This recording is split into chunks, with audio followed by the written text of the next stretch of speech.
আজ আমি এমন এক বীর সন্তানের কথা বলতে এসেছি যার নাম শুনলে মেদিনীপুরের মাটি আজও গর্জে ওঠে আর ব্রিটিশ সাম্রাজ্যবাদের ভিত মরে যেত। যিনি ছিলেন আধুনিক ভারতের প্রথম বোমা বিশেষজ্ঞ তথা আমাদের ঘরের ছেলে, আমাদের গর্ব, বিপ্লবী হেমচন্দ্র কানুনগো দাস। তিনি কেবল একজন বিপ্লবী ছিলেন না, তিনি ছিলেন আমাদের কৈবর্ত মাহিষ্য সমাজের সেই তেজস্বী সন্তান যিনি শিখিয়েছিলেন মাথা নোয়ানো আমাদের রক্তে নেই। 1871 সালে অবিভক্ত বাংলার মেদিনীপুরের রাধাকান্তপুর গ্রামে এক সম্ভ্রান্ত কৈবর্ত মাহিষ্য পরিবারে জন্ম নিলেন এই বীর সন্তান।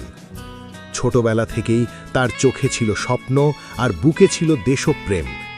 যখন চারদিকে পরাধীনতার অন্ধকার, তখন মেদিনীপুরের এই ভূমিপুত্র বুঝেছিলেন ভিক্ষায় নয়, শক্তিতেই মুক্তি।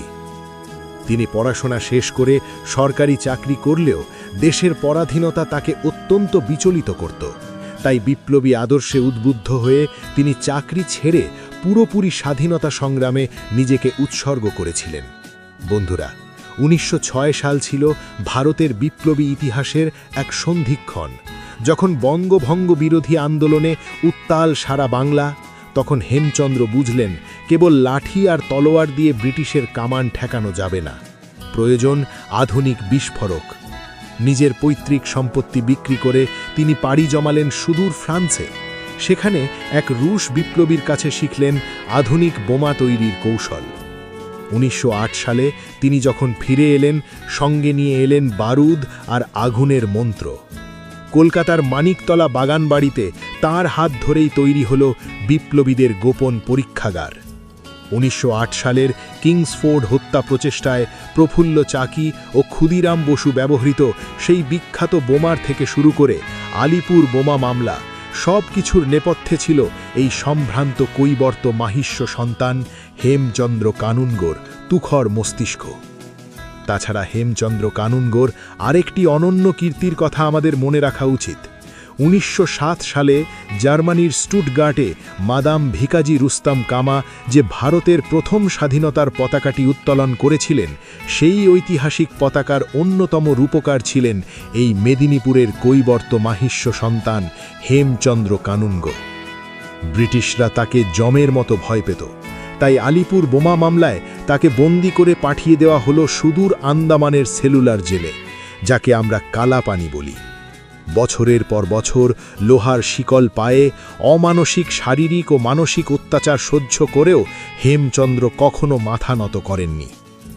তিনি তার জীবন দিয়ে আমাদের শিখিয়ে গেছেন, এই মাটি ও কৈবর্তের সন্তানেরা পিঠ দেখাতে জানে না, তারা লড়াই করে মরতে জানে। 1951 সালে এই অগ্নিযুগের বীরের জীবনাবসান হলেও তিনি বাংলার প্রতিটি বিপ্লবীর হৃদয়ে রেখে যান এক অজেয় জেদ আর আপোষহীন সংগ্রামের মন্ত্র।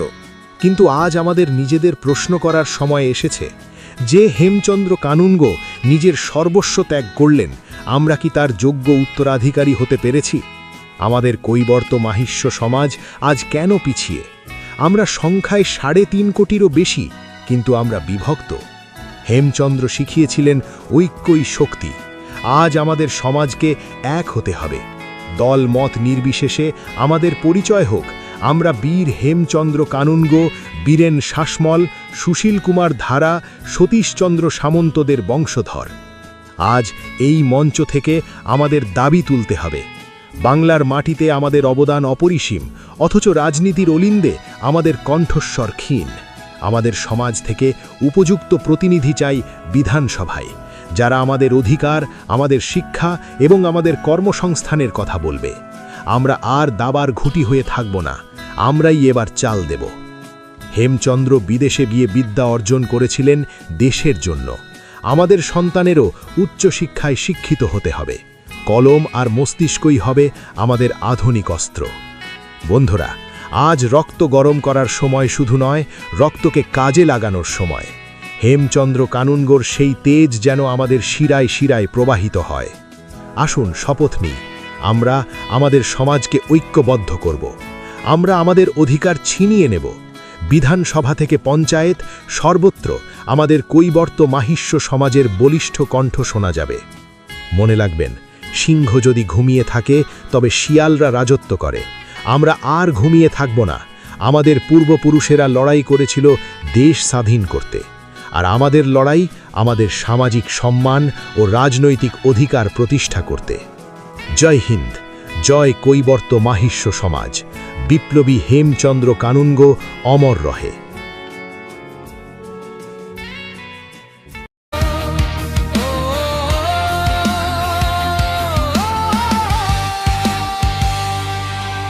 শান্ত ছিলাম, চাষা ছিলাম, ছিলাম মাটির ছেলে।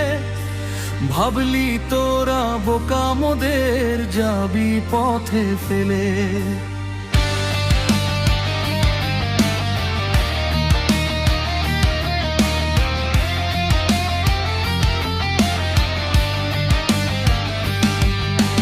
ঘাম দিয়েছি, রক্ত দিয়েছি, দিয়েছি মাথার তাজ।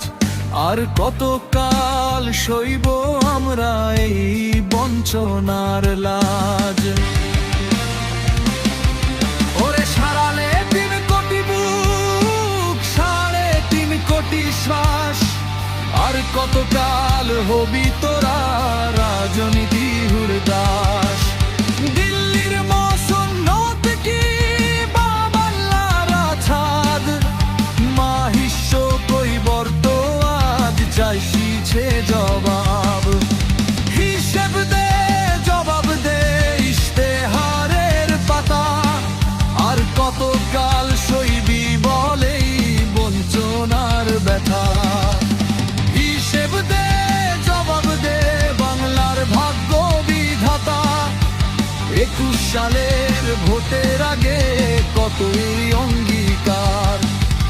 ওবিসি নামাবো বলে দুপক্ষেরই হুঙ্কার।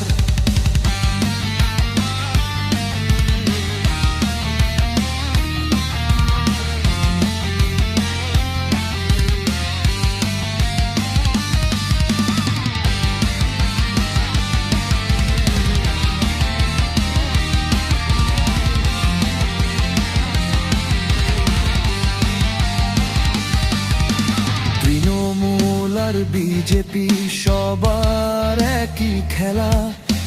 ভোট ফুরলেই কৈবর্তকে চরম অবহেলা। ফাইলগুলো সব ধামা চাপা, মিথ্যে কথার ঝুড়ি।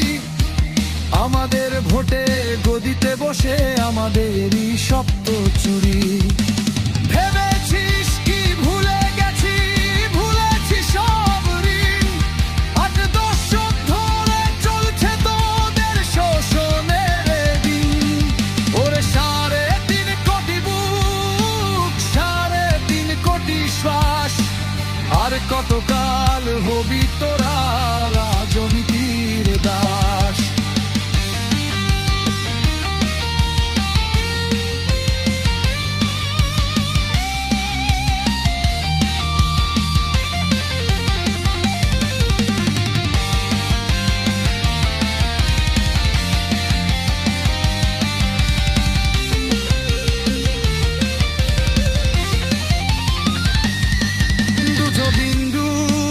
জন্মরা বাংলার এই মাটিতে, পলিশর চুটিয়ের গদিতে পারবি এমনি কি তুই হাঁটিতে? 200-র বেশি আসন মোদের মাটি কামড়ে আছি। হাওড়া, হুগলি, নদিয়া জুড়ে আমরাই তো বাঁচি। মেদিনীপুর থেকে ঘাটাল, কাঁথি কি কৃষ্ণনগর, মাহিষ্য কৈবর্ত গড় জালে কাঁপে যে তোর শহর। মাটির ছেলে মাটি মুছলে গদিও যাবে মুছে। মিথ্যে কথার রাজনীতি তোর সেদিন যাবে ঘুচে। চুপ করা খুই থাকবি কত, ভাবো একবার নিজে। আর কতকাল বাঁচবে সমাজ মিথ্যে কথায় ভিজে। অধিকার কেউ দেয় না হাতে, নিতে হয় আজকে রে। মাঠের লাঙলো অস্ত্র হবে জালের সুতো ছিঁড়ে। সম্মান যদি চাস রে ফিরে, নিজের পরিচয়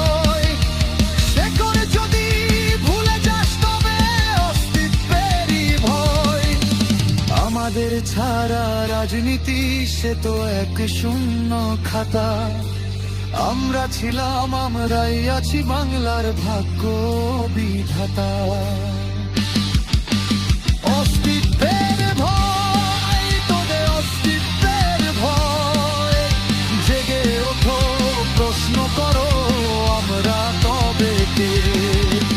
ভোটের দিনের পুতুল নাকি কিংমেকার রে? 3.5 কোটির হিসেব এবার বুঝে নেওয়ার বেলা। বুঝে নেবেন ভোট মানে নয় শুধু পুতুল খেলা।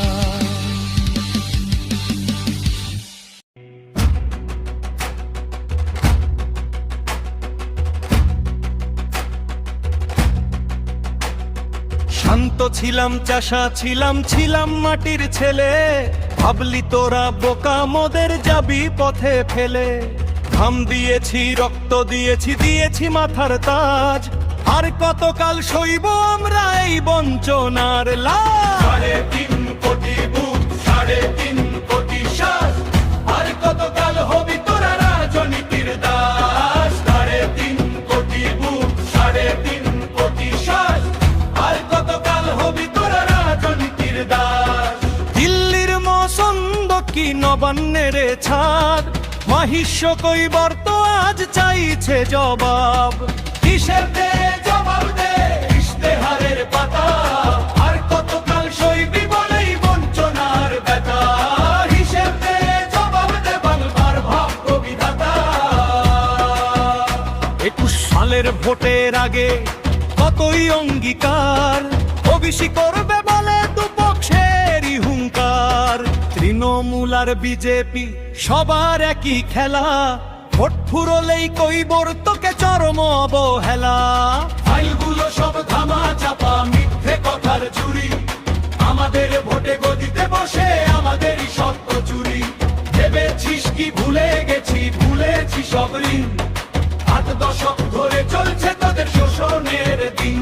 ওরে 3.5 কোটি বুক, 3.5 কোটি শ্বাস। আর কতকাল হবি তোরা রাজনীতির দাস? 3.5 কোটি বুক, 3.5 কোটি শ্বাস। আর কতকাল হবি তোরা রাজনীতির দাস? দুজন হিন্দুর একজন মোরা বাংলার এই মাটিতে। এই সৌচুদি এর গদিতে পারবি এমনি কি তুই হাঁটিতে? 200-র বেশি আসন মোদের মাটি কামড়ে আছি। হাওড়া, হুগলি, নদিয়া জুড়ে আমরাই তো বাঁচি। মেদিনীপুর থেকে ঘাটাল, কাথিকি, কৃষ্ণনগর, মাহিষ্য কৈবর্ত গর্জালে কাঁপবে যে তোর শহর। মাটির ছেলে মাটি মুছলে গদিও যাবে মুছে। মিথ্যে কথার রাজনীতি তোর সেদিন যাবে ঘুচে। চুপ করে তুই থাকবি কত, ভাবো একবার নিজে। আর কতকাল বাঁচবে সমাজ মিথ্যে কথায় ভিজে? অধিকার কেউ দে না হাতে, নিতে হয় আজকে রে। মাঠের লাংলো অস্ত্র হবে জালের সুতো ছিঁড়ে। সম্মান যদি চাস রে ফিরে নিজের পরিচয়, শেকড় যদি ভুলে যাস তবে অস্তিত্বেরই ভয়। আমাদের ছাড়া রাজনীতি সে তো এক শূন্য খাতা। আমরা ছিলাম, আমরাই আছি বাংলার ভাগ্য বিধাতা। অস্তিত্বের ভয়, তোদের অস্তিত্বের ভয়, জেগে ওঠো, প্রশ্ন করো, আমরা তবে কে? ভোটের দিনের পুতুল নাকি কিংমেকার রে? 3.5 কোটির হিসেব এবার বুঝে নেওয়ার বেলা। বুঝে নেবেন ভোট মানে নয় শুধু পুতুল খেলা।